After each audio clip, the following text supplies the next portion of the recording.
Hebrew Israelites, we come out here every weekend and speak the downfall of America.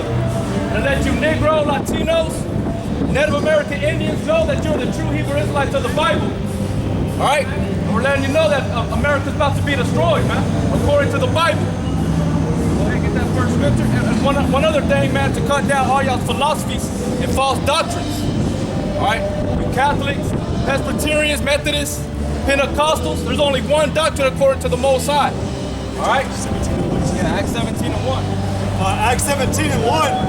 Now when they had passed through Amphilos and Apollonia, they came to Thessalonica, where was a synagogue of the Jews. And this is Paul. Paul was a minister, an apostle that went out into the Gentiles. All right, the Gentile state of mind Israelites. Not talking about the heathen. All right, because this is what the heathen do over here. They're having what they call a crawfish cookout. Everybody's coming over here to eat abominable food, man. All right, it's what America condones, man. It says, and Paul, as his manner was, went in unto them, and 3 Sabbath days reasoned with them out of the scriptures. And that's what we're doing. We're reasoning with you Negro and Latinos and Native American Indians. That's why we're out here for Yahweh's sake, to let you know that you're going up by eating these abominable crawfish. All right, catfish, being heavy in idolatry. All right, because last weekend we encountered a Catholic coming over here trying to push this Trinity doctrine when he don't have no understanding about the Bible, man. And that's what we're gonna get into, what Paul encountered with the Jews in that time. It says opening, and he reasoned with them out of the scriptures, opening and alleging that Christ must needs have suffered and risen again from the dead. Yeah, because Yahweh Shai, he died for the elect's sake, for Yasha Allah. All right, the scriptures tell you that. It said, whom I preach unto you is Christ.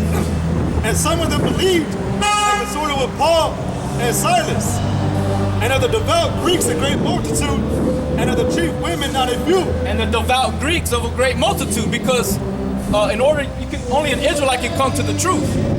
All right, and there's a misconception about that word Greek. That word Greek goes back into the word Hellenistas, and that was what Alexander the Greek did when he conquered the world. He Hellenized the whole world into what? Doing their traditions, their observations, and that's what they got y'all doing right now. Because the Israelites they knew better not to be eating no crawfish, no bottom dwellers, bottom feeder in the ocean or on the land. Because the Most High gave us these guidelines to stay away from unclean foods. Okay? And what the brothers finding the scripture, and basically that's what Paul was doing. Paul was going out into the world and proving things openly through the scriptures, reasoning with the people through the scriptures. And whoever didn't believe, they were condemned. Okay? Okay, go ahead, you got something else? Yeah, this is 1 Maccabees, chapter 1, verse 39. Her sanctuary, is talking about Israel, her sanctuary was laid waste like a wilderness. Her feasts were turned into mourning, her Sabbaths into reproach, her honor in contempt. Yeah, that basically she was stripped away of all what was good on the whole side, because she went off. All right, now you got all these heathens over here eating all this crawfish. All right, thinking that Jesus Christ is a so-called white man. He ain't no white man. According to the Bible, the Most High Son is a so-called black man. All right, this is what the Most High Son really looks like, according to the Bible. Not this picture. This is what the so-called white man got you Negro and Latinos believing in, man. This is blasphemy against the Holy Spirit. All right, this is what the Most High Son truly looks like. A so-called Negro from the tribe of Judah, who's against all abominations, man. America is one of the main abominations, man. All right? And it said her honor was in contempt, and as had been her glory, so was her dishonor increased, and her excellency was turned into mourning. Yeah, that's the nation of Yasha Allah, man. That's why we're in the condition we are today, because we took off them goodly pearls. we cast them away to dogs and swine. All right? And now we're in the condition, man. We're here in, held in captivity. All right? But this was because of the Most High's will. It said, moreover, King Antiochus wrote to his own kingdom that all should be one people. And everyone should leave his laws. So all the heathen agreed according to the commandment of the king. Yeah, and that's what's happening today. That's what happened. Is that the nation of Israel were removed in great mass. The nation of Israel removed in great fearfulness to follow after the heathen. All right, they saw maybe there was no hope. That they were destroying their sanctuaries, their holy place, taking away their Sabbath days. Killing, slaughtering their people, children. All right, and Antiochus Epiphanes gave them an ultimatum. If you don't eat this swine flesh, you're gonna be destroyed. If you don't break and tear away from your traditions, you're gonna be destroyed, man. It says, yea, and everyone should leave his laws, so all the heathen agreed to the commandment of the king. Yea, many also of the Israelites consented to his religion, and sacrificed unto idols, and profaned the Sabbath. That's what you got right now. At one point in time, you Israelites, y'all would have looked down upon this. But it got you in so much oppression, and your spirit's just been hit so many times, now you consent unto this, and you do it joyfully. And that's where it talks about your honor and content, because that's not an honorable thing. You're upholding the very thing that you took an oath from the beginning as an Israelite to destroy. And it's got you people bugged out. There's nothing good about what's going on right here today, man. It happens every year, but people getting drunk, they're acting and they get even more wicked. Some come here and try to look for women, whatever. The point is, it's wrong. And like this brother said, the Most High hates those abominations. Especially him serving grilled pork, or not grilled pork, pork ribs. Crawfish. Yeah, it's like a little crawfish cookout, man. All these people are defiling their bodies, man. Eating pork, but yet calling themselves Christians, man. That's going completely off, man. Everybody has an attitude here in America too. A bunch of proud people, man. Throwing out their beards but edging up their line, man. Come on now. It says, for the king has sent letters by messengers unto Jerusalem and the cities of Judah, that they should follow the strange laws of the land. Yeah, follow the strange laws of the land, man. And that's what all you Negro and Latinos are doing. Now following after the strange lands of America, the strange laws of America. All right. Basically, the Most High said this place is going to be likened unto Sodom and Gomorrah. Let me get this. This is Revelations 11 and 8. And their dead bodies shall lie in the street of the great city. And that's the nation of Israel. You Negro Latinos, y'all those dead bodies here, man. Because you're held in captivity. Y'all don't even know who you are as a people. All right? You tell every name the so-called white man gives you, you call yourself that. But you don't want to believe that you're a Hebrew Israelite. You're actually a chosen people of the Most High. It says, Revelations 11 and 8, and their dead bodies shall lie in the street of the great city, which spiritually is called Sodom and Egypt, where also our Lord was crucified. And this is that land that's spiritually known as Sodom and Egypt. All right? Because they have different, Most High's giving us signs and to how to identify the mystery of the great Babylon, the whore that sitteth upon the great beast. Okay? But those are those strange things that the Most High condemns. It's like homosexuality, cutting your own flesh, getting tattoos, defiling your temple, your body, with drugs. What else? Eating unclean food, man. All these crawfish, the shrimp, those are the roaches of the sea. Y'all are eating a bunch of cockroaches, man. Like catfish, they eat nothing but dead carcasses in the sea, poop. Catfish clean up the rivers. Excuse me. And that's what you're feeding your body, man. First Maccabees 1 and 45. Well, it said that they should follow the strange laws of the land, verse 45, and forbid burnt offerings and sacrifice and drink offerings in the temple, and that they should profane the Sabbath and festival days. They shall profane the Sabbath and festival days. And that's what they got you doing, man. They got y'all going off. All you people, man. You know? Because the holy days are solemn feast days, like the Passover that's about to come to pass. It's a serious day. And you're supposed to be holding it up in all holiness. Like the Sabbath day as well. You know? But these people out here, they like to wild out, man. Act wild. You know? Like if there's no tomorrow, man. I got another scripture. This is Zephaniah chapter 1, I'll start at verse 7. Hold thy peace at the presence of the Lord thy power. For the day of the Lord is at hand. For the Lord hath prepared a sacrifice. He hath bid his guests. And that's what we're doing, man. Most High's already prepared a sacrifice. Get that one in Isaiah 63, I believe 63 1. All right? Yeah, when he prepared the slaughter of blood road. Right? So the Most High's already prepared this place for slaughter. All right? And that's we're just making it known to you, man. We're sounding the trumpet. All right? Proving it through the scriptures. All right? So I'm gonna read it again. Zephaniah 1 and 7. Hold thy peace at the presence of the Lord thy power. For the day of the Lord is at hand. For the Lord hath prepared a sacrifice. He hath been his guest. And the elect, the chosen, we are those guests, man. You have to be an elect. You have to be chosen by the Most High to come to this feast. Not talking about this feast that's going on behind us, eating a crawfish.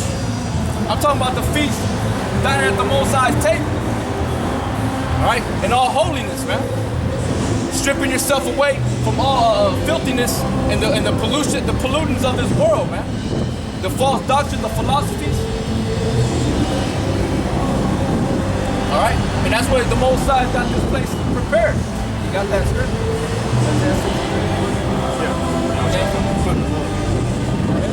Isaiah 63 and 1. Who is that? Who is this that coming from Edom with dyed garments from Bozrah? This that is glorious in his apparel. Him that is glorious in his apparel, man. So Yahweh Shai gonna come back in all glory and splendor, man. He ain't gonna spare not one of you people, man. Because the majority of you people on the earth, y'all are numbered to the slaughter, man. All right, we're gonna get that one too. Go ahead. Say, who is this that coming from Edom with dyed garments from Bozrah? This that is glorious in his apparel, traveling in the greatness of his strength. I that speak in righteousness, mighty to save. Wherefore art thou red in thine apparel? That's talking about who the world ignorantly called Jesus Christ, man. He's coming back as a man of war, man. He's declaring war on you people. It's like the so-called white man declared war on anybody that's a threat to America's agenda, to its laws. At the Patriot Act, that the President Bush had declared when one of the Twin Towers were attacked, every one of you people are deemed a terrorist, man. But Yahweh Shai, the Most High, who y'all call Jesus Christ, is coming back to destroy the wickedness of the earth. And he's not going to spare not one of you, man. He ain't going to spare because you cry. He ain't going to spare because of your many words, man. He's coming back as a man of war. Go ahead. It said, I that speak in righteousness, mighty to save. Wherefore art thou red in thine apparel, and thy garments like him that treadeth in the wine fat? I have trod in the winepress alone, and of the people there was none with me. For I will tread them in mine anger, and trample them in my fury, and their blood shall be sprinkled upon my garments, and I will stain on my raiment. Yeah, basically that's what he's talking about, that when he comes back, annihilating the masses that are on the earth that are wicked, he's going to be all drenched in blood, man. But he uses that as a metaphor, talking about stepping on wine grapes, man, or on grapes. Like in Spanish, they call it sangria, all right? That's talking about the blood of the grape, man. So a lot of you people are like grapes, and the Most High is about to pluck you up and stomp you out. By his son, Yahweh Shai. who is a so-called Negro, man, from the tribe of Judah. Well, it says, for the day of vengeance is in my heart, and the year of my redeemed is come. And I looked, and there was none to help, and I wondered that there was none to uphold. Therefore mine own arm brought salvation unto me, and my fury it upheld me. And I will tread down the people of mine anger, and make them drunk in my fury, and I will bring down them straight to the earth. Because like it says in Lamentations, he's going to force Esau to drink down that cup. All right? It's a transition right now from the tribe, from the nation of Israel unto the heathen now, man. And they're going to drink down the Most High's fury. And they're going to have to swallow it down and not vomit it up like the scriptures say. Isaiah 34, verse 5. For my sword shall be bathed in heaven. Behold, it shall come down upon Idumea and upon... And Idumea is a Greek way of saying Edom, man. All right, Edom goes back to the Hebrew word Adawah, which means red. Okay? It shall come down upon Idumea and upon the people of my curse to judgment. The sword of the Lord is filled with blood. It is made fat with fatness, and with the blood of lambs and goats, with the fat of the kidneys of rams. For the Lord hath a sacrifice in Bozrah, and a great slaughter. The Lord has a sacrifice in Bozrah, man. Right? That's one of the cities that was in Edom, man. Mosai has prepared a slaughter in Bozrah. All right? Just like it said in Zephaniah, the Most High has prepared a slaughter for you, man. And he's bidding his guests. And that's what his servants are out here doing. We're calling out to those that have an ear, let them hear. All right? Whoever believes, let them believe. You know what I'm saying? But to the rest of you, we ain't out here for you. We're out here to tell you that you're about to be destroyed. All right? It said, for the Lord has a sacrifice in Bozrah, and a great slaughter in the land of Idumea. And a great slaughter in the land of Idumea, man. All right, because the so-called white man, Esau, he's scattered everywhere. All right, he got his chief places over there in Israel. You know what I'm saying? That's where he takes his seat at, the synagogue of Satan. But he's over here also in America because he came and took it from the Native American Indians. All right, so the congregation of the north is going to be destroyed. All right, where he resides at. We try to make his nest in the heavens high above as an eagle, man. It says, verse 8. For it is the day of the Lord's vengeance, and the year of recompenses for the controversy of Zion. And the year of recompenses and the controversy of Zion, man. So we're in them days, man. We're in controversial times, man. Now, when y'all people hear us say that the Negroes and Latinos and Native American Indians are Israelites, y'all like, oh, wait a minute, what did you say? Now the people over there in Israel are God's people. Prove it to me. Through history, we can show you through historical facts that the people in Israel are a bunch of imposters and murderers and thieves, man. And they even tell you themselves when you look deep into it, their own people expose their own people, saying that they're not the real people of the Lord, man. And the president of Iran, I forget that his name, but there's an old video of him saying that those people in Israel are not the real Israelites. They're not the true Jews. That whole conflict over there goes deeper than what y'all people think. Those people don't belong over there in Israel, man. Ezekiel 36 and 4. I say verse 3. Therefore prophesy and say, thus said the Lord God, because they have made you desolate and swallowed you up on every side, that you might be a possession unto the residue of the heathen. And you are taken up in the lips of talkers and are in infamy of the people. We're infamy of the people. That's why they got us stereotype, right? They look down on us, call us bywords, like the scriptures say it was going to happen. They shake their head at us. When they actually hear what we're talking about, they're shaking their head like for us to be ashamed about what we do. The heathen don't care about you so-called Negro and Latinos, man. That's why you got to believe in y'all Negroes are Catholics. Now y'all are into the motherfucking KKK. Now some of y'all Negroes are fucking Freemasons. You know what I'm saying? You he got you all bugged out, man. Is there more on that one? Yeah. Yeah, it says, but therefore you mountains of Israel, hear the word of the Lord God. Thus said the Lord God to the mountains and to the hills, to the rivers and to the valleys. Yeah, I'm talking about these nations, man. All right, these governments that are in power. Go ahead. To the desolate wastes and to the cities that are forsaken, which became a prey and derision to the residue of the heathen that are round about. Therefore, thus said the Lord God, surely in the fire of my jealousy have I spoken against the residue of the heathen, and against all Idumea, which have appointed my land into their possession with the joy of all their heart. Who he has what? Again, and against all Idumea, which have appointed my land. But the point appointed his land into their possession. Into their possession, man. So that's why they're over there, because Yasharallah, that's a city of peace. The teaching of peace. They ain't teaching peace over there. They're corrupting the land. They defile the land. Like everybody knows in the city of Tel Aviv, they have the biggest gay parade there is in Israel, which is a mockery and a spit in the face of Yahweh Shai. Because they know that he condemns that, man. But they follow after the Babylonian customs, which condone that kind of stuff, man, that behavior. That one again, call it out, start from when we started. Ezekiel 36:5. Therefore, thus said the Lord God, surely in the fire of my jealousy have I spoken against the residue of the heathen. Yeah, so Yahweh Shai, he's pissed off, man. He's actually a pissed off power in the Old and the New Testament, man. Go ahead. It says,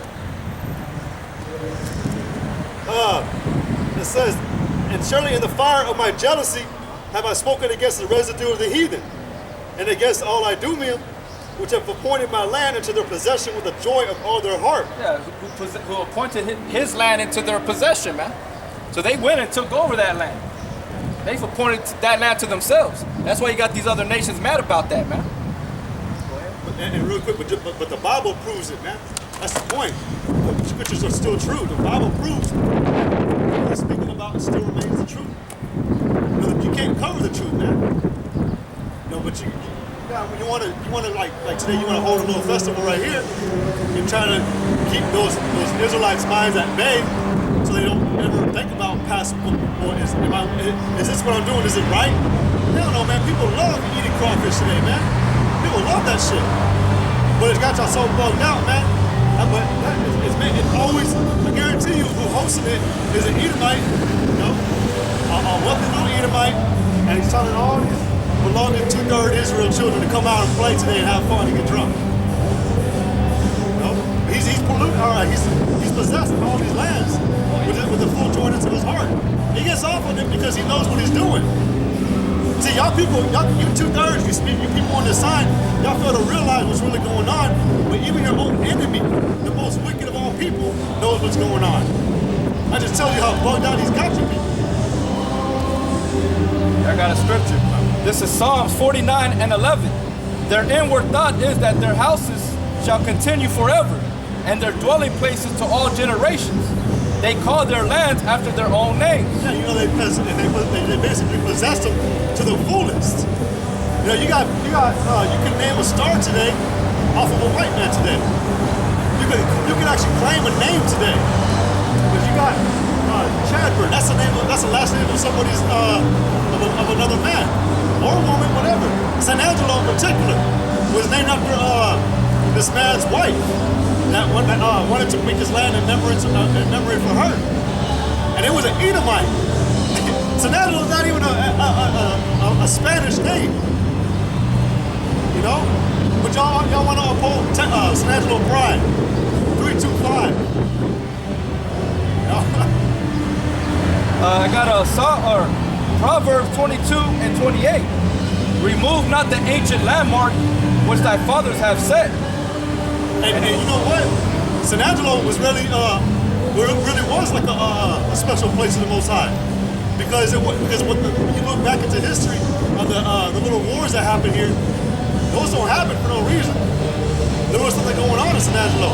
And real quick, I don't want to get it mistaken, but the Negroes were here. The Negroes were here first. Like here they got what they call Fort Concho. Yeah. That was a place where the Buffalo soldiers would come over here to seek, that was their camp. They would come over and camp out here, the Buffalo soldiers. And if you know anything about the Buffalo soldiers, they were Negroes, man. Esau set up an elite group of militants, soldiers, called the Buffalo Soldiers, man. Because they were able to fight against the Indians, you know? And even the Indians, I believe the Indians, that's how they got their name, because the Indians, they had hair like a buffalo, all kinky, you know what I'm saying? All like real curly, like wool. The buffalo has that same kind of texture of hair. On its, I believe you want to call it like a mane, you know? And the Indians would call them that. They were dark and like vicious like a buffalo, man. So that's where the whole Buffalo soldiers, that whole name was given to those Negroes during the time of the cavalry that was here, the United States Cavalry. And there was one of the spots that they would resort here in San Angelo. But see, like the brother just read again, you want to read it in numbers? Yes. Numbers or Psalms or Numbers. Proverbs? Or what? Ancient landmarks? Yeah, Proverbs 22 and 28. Remove not the ancient landmark which thy fathers have set. And we always bring it out, man. This place before Esau got here was ours. It was these people's. They came here, man, because they were so oppressed back in Israel and West Africa that they had to flee their own. Well, yeah, mainly Israel, but they had to flee their own homeland to get away from the heathen because they were compassing them so much. Yeah, they were being persecuted. Yeah. You know, just like in the time of Vespasian and Titus.